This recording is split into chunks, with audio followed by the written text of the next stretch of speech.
Après le Qatar où il a assisté à la finale de la Coupe du Monde perdue par les joueurs de Didier Deschamps au tir au but face à l'Argentine, Emmanuel Macron a rendu hommage aux soldats et marins français ce lundi 19 décembre à bord du porte-avions Charles de Gaulle. Le chef de l'État y a même passé la nuit et a dégusté un véritable repas de Noël, a rapporté le HuffPost. Brigitte Macron, qui accompagnait son mari au Qatar, était, elle, rentrée en France.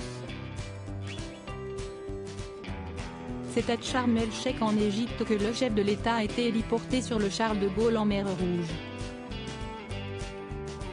Depuis le hangar à avions, il a prononcé un discours devant les 3000 marins vivant sur le porte-avions durant lequel il les a notamment félicités pour leur professionnalisme face aux interactions en Méditerranée avec les aéronefs et les bâtiments russes au comportement quelquefois inamicaux. Puis, le chef de l'État a dîné avec 140 membres d'équipage. Au menu, foie gras sur pain d'épices, lotte et risotto, crème glacée, champagne, gigondas et bourgogne à ligoter. Des voyages qui coûtent cher après une nuit à bord. Emmanuel Macron a rejoint ce mardi 20 décembre la Jordanie pour une conférence régionale. De quoi clôturer ces dernières semaines portées sur l'international qui l'ont vu se joindre au G20 avant de se rendre à Washington. Avant la pause pendant les fêtes et à quelques semaines de la présentation de la réforme des retraites, le président de la République a promis, lors de son discours, de maintenir un régime spécifique de pension pour les militaires.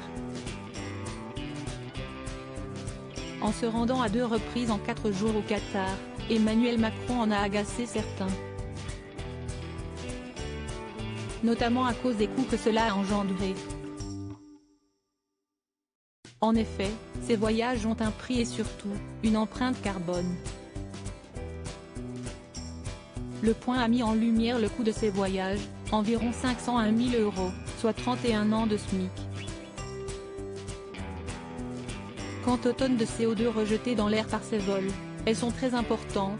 Notre estimation de l'empreinte carbone des trajets présidentiels dédiés à la Coupe du Monde s'élève à 480 tonnes d'équivalent CO2, soit 53 ans de l'empreinte carbone moyenne d'un Français, a révélé l'hebdomadaire. Article écrit en collaboration avec 6 médias Crédit Photo, Elliott Blondet Pool Best Image.